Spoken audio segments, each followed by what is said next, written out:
Bismillahirrahmanirrahim. Assalamualaikum warahmatullahi wabarakatuh.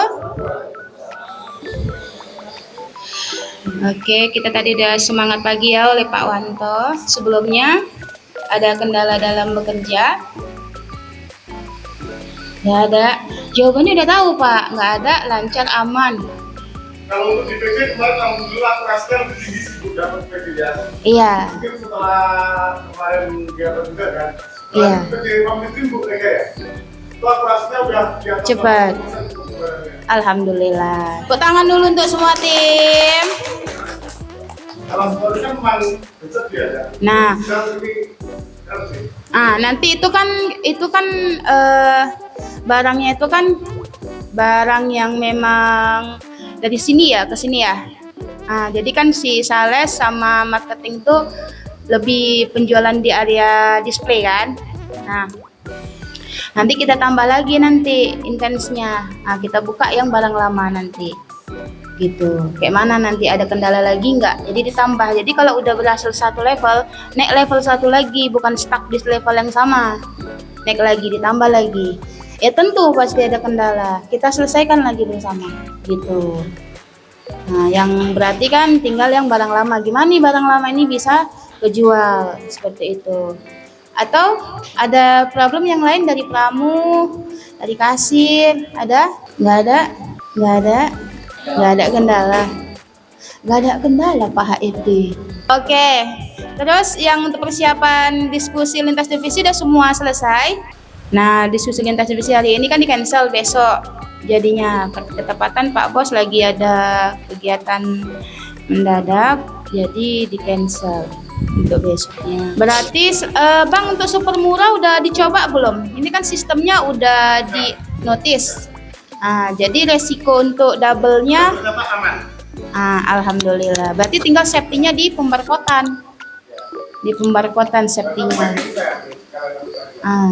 Jadi kalau misalnya kita nih ada alur kerja, ternyata kita temuin itu alur kerja itu ada nih beberapa poin kita bisa maksimalin lagi, itu boleh ditambah. Infoin nanti ke bagian HRD Pak ini atau ke bagian pimpinannya, ini kayaknya lebih ke sini, bisa nggak? Boleh itu. Nanti kita intinya tuh di upgrade lagi supaya kerjaannya itu jadi efektif gitu. Jadi SOP atau alur kerja itu dibuat untuk mempermudah pekerjaan, bukan memperlibat ya. Jangan terbalik ya pemahamannya. Kalau yang kemarin itu kemarin Bang Fadil nggak masuk ya. Kemarin itu saya ada info ke Pak Fadel untuk menotis dari menu penjualan ke penjualan ketika barang double. Cuman beliau sudah info ke Pak Kris. Kata Pak Kris itu nggak bisa katanya. Nah, makanya saya info di grup. Mana tahu ada user yang bisa setting gitu. Kalau user saya nggak bisa setting itu.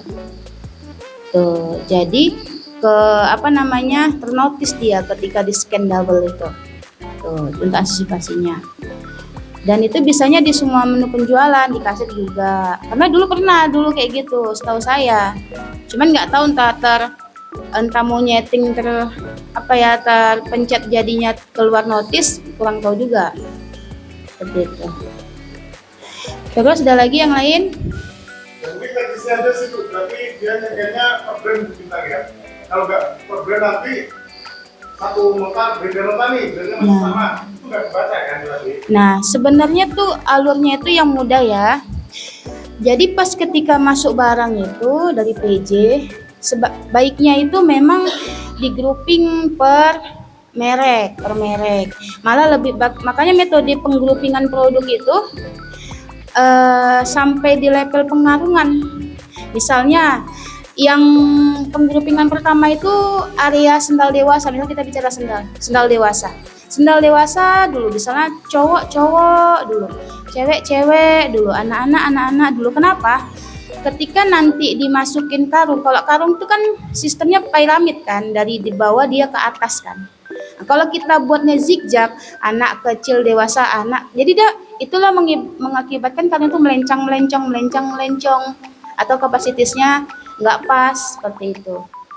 Nah, jadi dia kalau mau diurutin kelompok penggroupingan itu cowok, pertama dia brandnya sama, kedua dewasa dulu, baru anak-anak dulu, seperti itu. Udah rapi semua, baru di scan. Kalau dari area penggrupingan, nah itu mempermudah. Kenapa? Kerjaan yang kita selesai ini bakalan diteruskan sama supir driver kita. Nah, kalau kita nggak efisien kerjanya, duit kita nanti lama di sana pengecekannya, gitu. Dan saya udah pernah itu ngecek lapangan, saya yang ngerjain, terus saya coba bawa ke sana ngecek, itu udah pernah.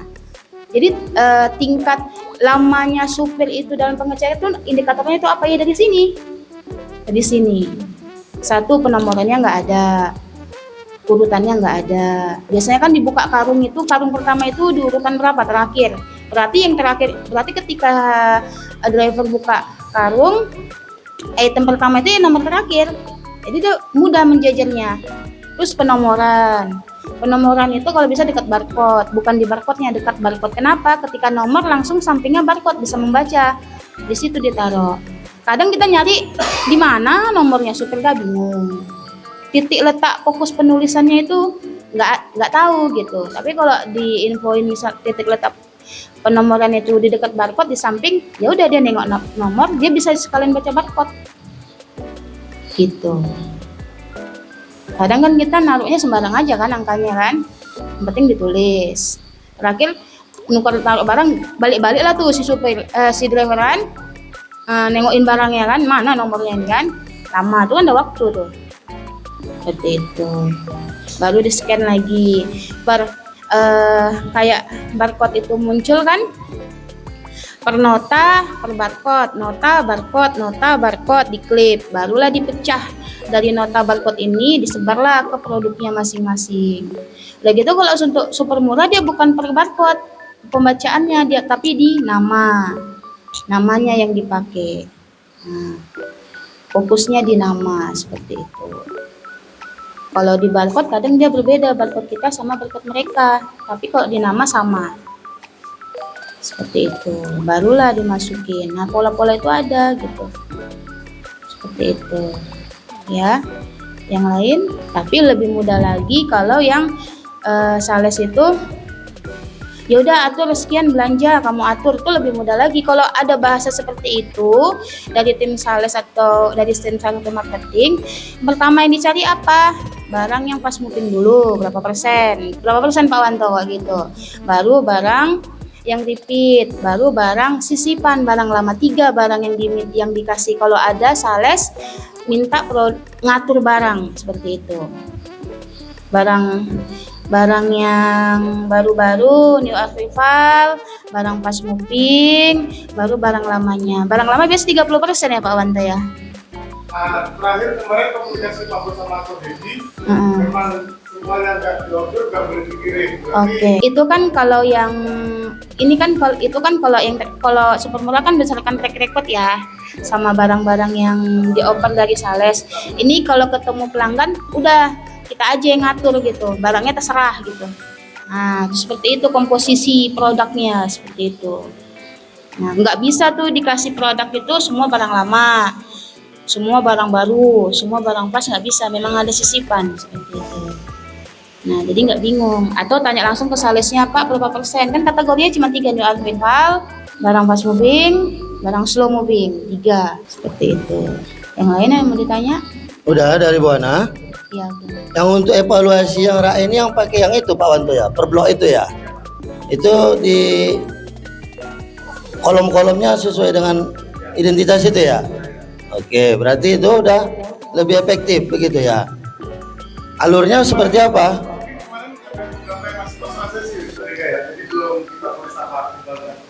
Ya alurnya itu seperti apa penyiapan PJ-nya dengan pola seperti ini? Ada standarnya.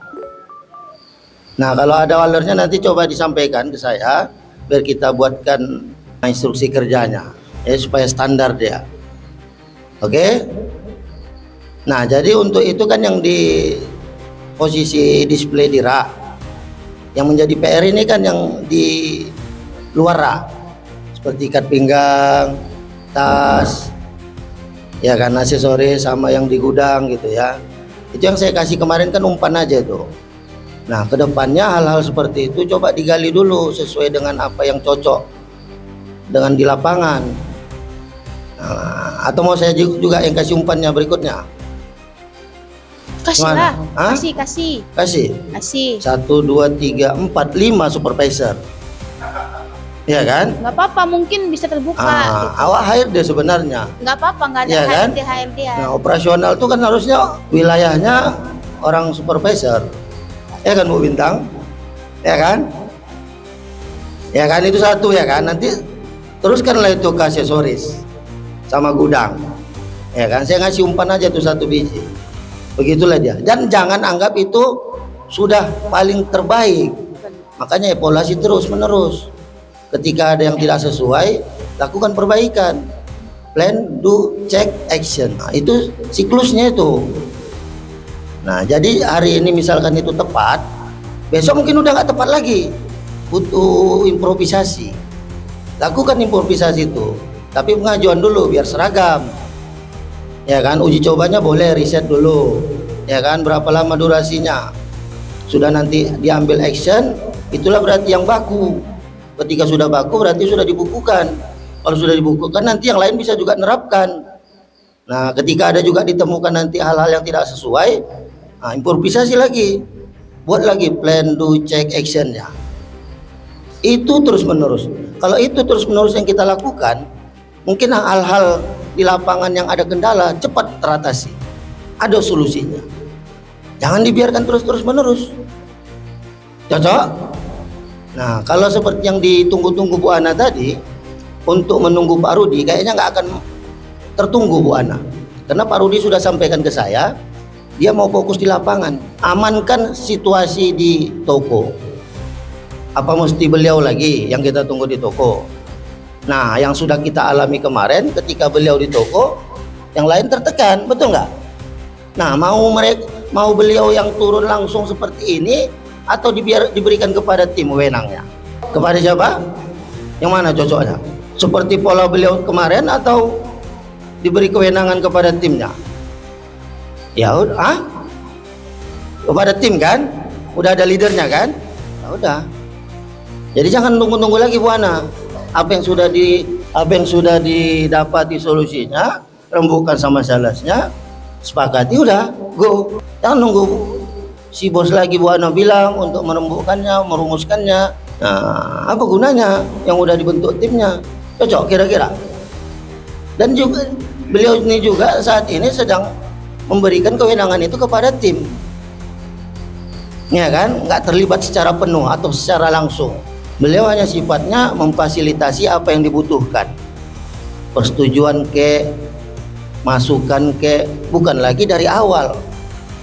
A sampai Z begitu. Bisa kira-kira ini diterjemahkan pemahamannya? Bisa Bu Ana? Bisa. Nah, itu harapannya. Jangan lagi menunggu-nunggu beliau, nggak ada beliau. Jadi artinya nanti kita berfokus kepada figur. Ada beliau jalan, nggak ada beliau nggak jalan. Sampai kapan? Saya di sini kan terus terang menyampaikan hari ini ketika saya melakukan rekrutmen ini. Dengan bibit-bibit yang baru, leader-leader yang baru, itu harapannya untuk perbaikan, perubahan.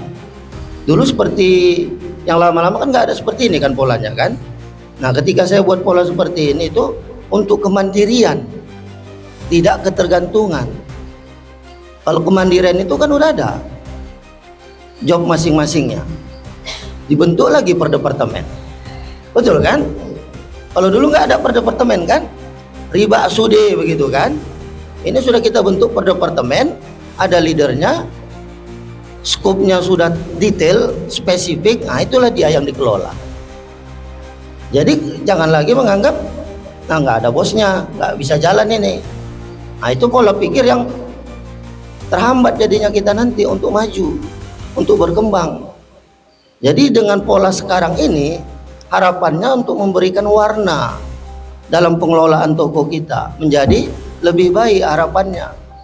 Kalau kita berkaca ke masa-masa sebelumnya, ya nggak ada pola manajemen pengelolaan toko yang baik, efektif dan efisien.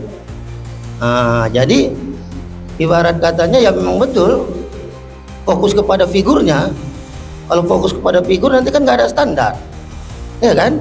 Ada figurnya baru jalan, nggak ada figurnya nggak jalan. Nah, yang hari ini saya mau terapkan itu seperti ini.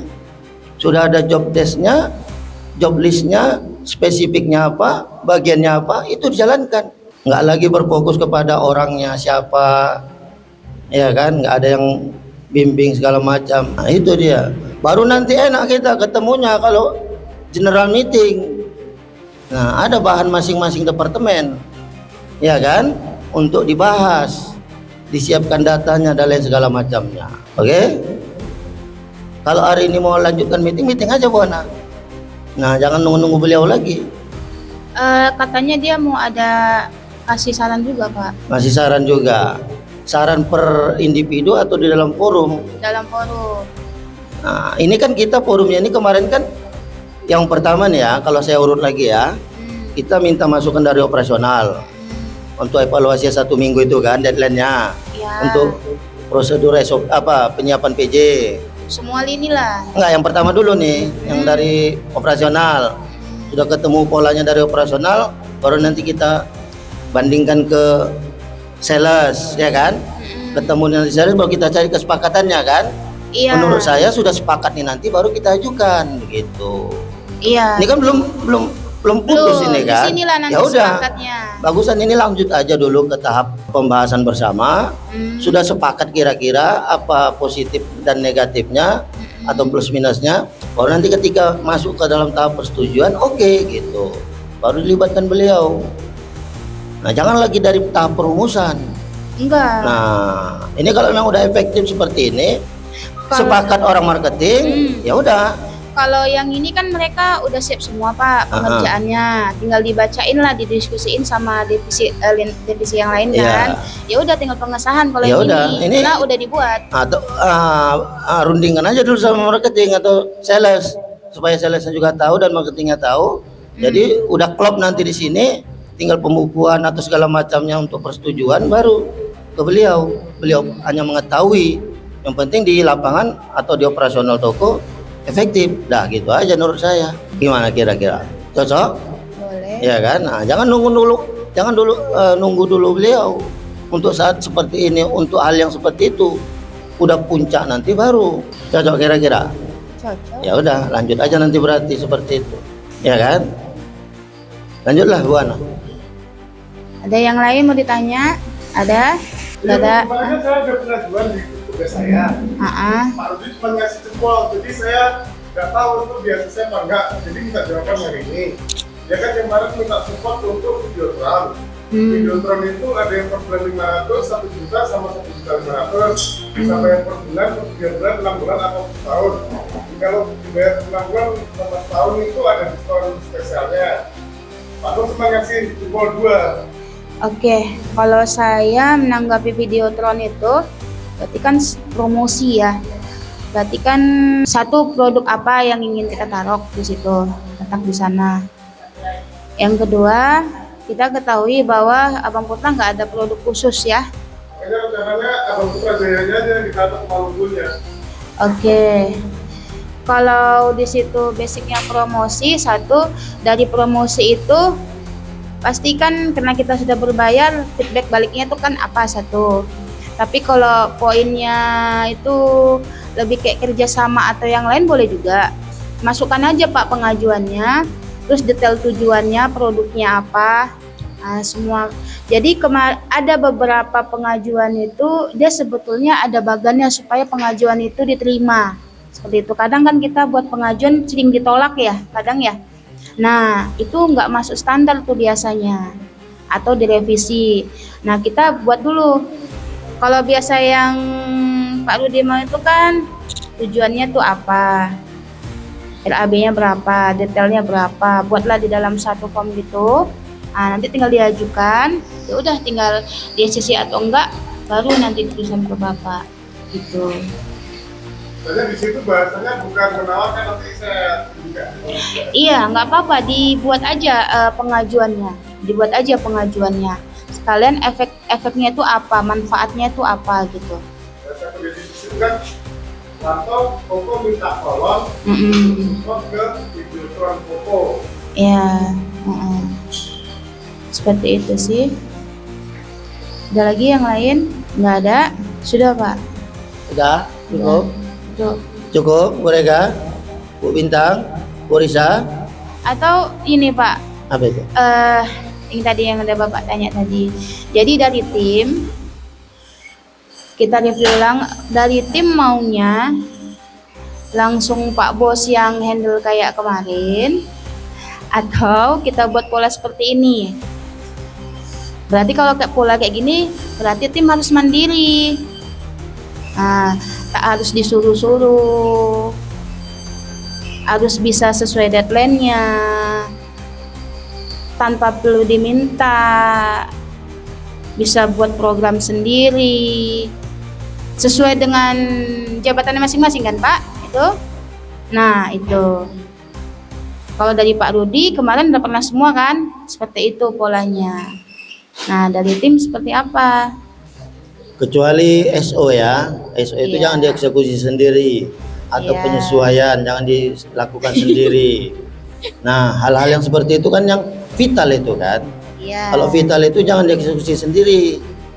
Nah, biasa kan kita kalau ukur-ukur lah, ini kerjaan krusial kah terkait dengan yang operasional atau gimana?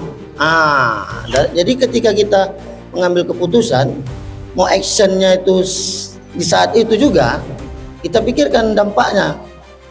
Nah ini kalau saya langsung eksekusi ini hal yang gampang, mudah, no problem intinya ya kan.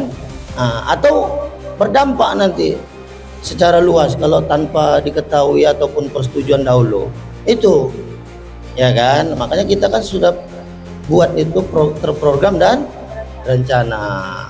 Penyesuaian SO itu melibatkan semua pihak, termasuk nanti di accounting. Jadi bukan hanya di tim operasional saja. Terkait yang itu perlu catatan khusus. Kalau yang lain-lain itu bolehlah dibuat dulu programnya, disampaikan, baru nanti kita eksekusi bersama. Nah, supaya enggak miss pihak ini ke pihak ini, departemen ini ke departemen ini gitu. Itu sih. Kalau mau diberikan ya saatnya hari ini mau diberikan ke tim sebenarnya. Silahkanlah itu berimprovisasi. Iya, gimana tim? Kalau memang soalnya kan kalian yang nanti menjalankan kan. Nah, dari tim seperti apa? Berarti udah mulai mandiri, dewasa, membuat suatu laporan atau sejenisnya seperti itu. Ini semua divisi ada buat laporan nggak ke owner ya? Secara rutin ada. Laporan tertulis ada. Nah, itu aktif. Nah, udah gitu laporannya udah ada yang pernah direvisi belum? Atau belum sempat mungkin dibaca. Nah, laporannya juga ada nggak dibuat setiap hari, setiap minggu, setiap bulan? Ada nggak programnya? Ada nggak efisiensi atau plan ke depan untuk divisinya masing-masing? Nah itu kalian olah divisi kalian itu. Ada nggak dibuat kayak gitu? Tahapnya sampai ke situ kalau mau mandiri. Kalau sama Pak Bos ya kayak kemarin didikte ya Pak ya. Dikte. Makanya saya bilang mau kembali seperti itu polanya, micromanaging atau kemarin kan udah saya lemparkan masalah itu kan. Iya, gimana tim? Ke leadernya aja kata Bu Rega kan, udah ada leadernya ngapain pula diambil alih begitu kan. Bagus kan menurut saya begitu. Bagus, cuman itulah bukti dia independen. Iya, cuman kemandirian. Iya, cuman pengaplikasinya memang yang kayak tadi. Inisiatifnya kayak buat programan dan pengaturan semuanya lah sesuai job desk-nya gitu. Ya, makanya saya pun paham ketika pola leader itu micromanaging, pasti timnya nggak akan nyaman.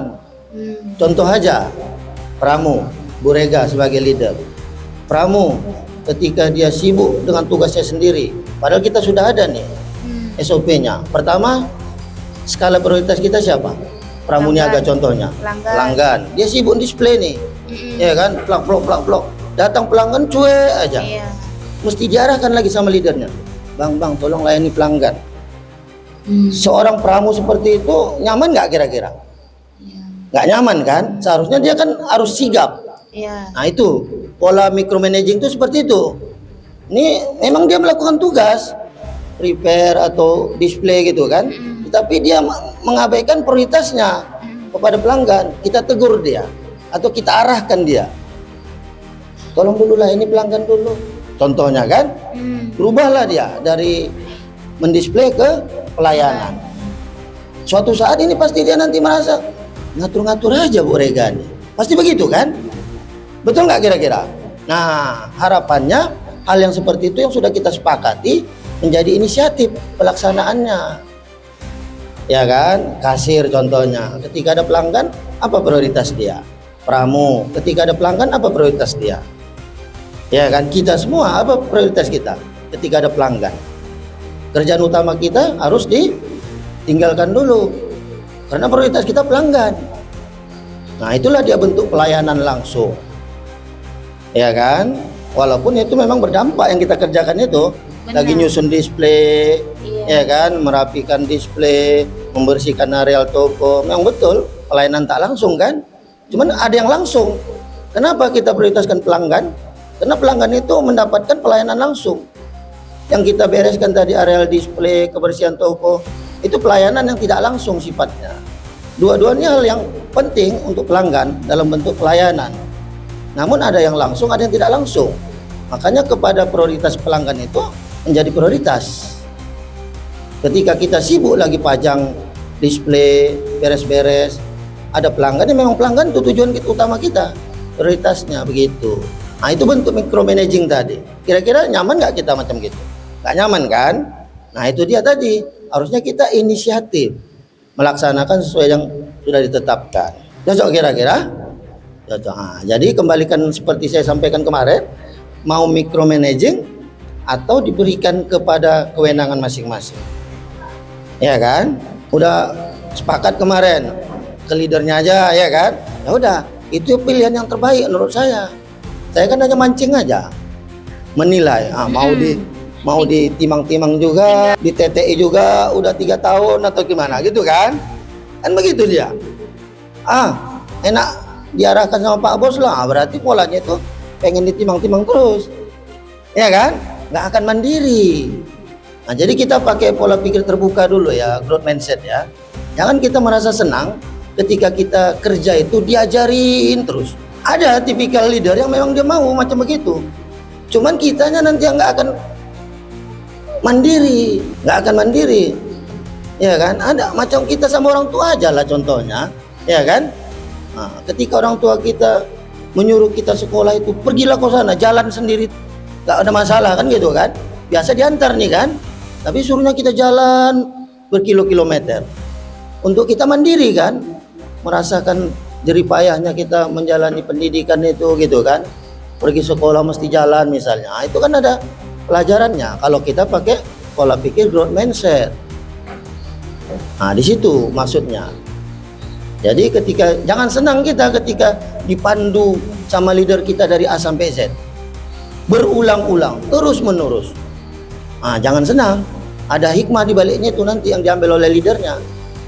Nah, berarti ini nggak bisa mandiri, ya kan? Penilaiannya begitu. Ini nggak bisa ditinggal. Ini nggak bisa ini itu segala macam. Ya, jangan senang. Ketika misalkan ditawari seperti ini maunya mandiri, nah itu yang dilihat leader kita tuh suatu nilai, ya karena ini berarti dia mampu nih mengerjakan sendiri. Itu sih. Maka ketika saya tawarkan kemarin seperti itu, leadernya minta yang handle sendiri, kewenangan sendiri, ya, saya suka seperti itu. Berarti memang mau mandiri arahnya, ya kan Bu Ana? Cocok? Jangan iya aja. Iya cocok. Gimana, Bu Kalau Rega? saya Cocok, kan? Ya udah. Cuman kan kembali ke timnya kan. Iya. Nah, kalau namanya mandiri kan udah bisa dilepas kan. Iya. Nah, cuman kan tetap dipantau gitu. Dibantu tetap, jangan merasa mandiri itu bukan berarti dia mandi sendiri. Perlu juga kadang digosok-gosok dari belakang, biar bersih bagian belakangnya, ya kan? Mungkin bagian depan yang bisa gosok sendiri. Itu apa namanya? Percontohan begitu. Cocok kira-kira gitu kan? Udah. Jadi cukup? Cukup. Ada lagi yang lain? Cukup? Cukup ya. Kalau memang cukup, baiklah sebelum kita mulai aktivitas kita hari ini, mari kita berdoa menurut agama dan kepercayaan kita masing-masing. Semoga pekerjaan kita hari ini lancar, tanpa ada kendala, target yang diberikan dapat tercapai. Berdoa dimulai.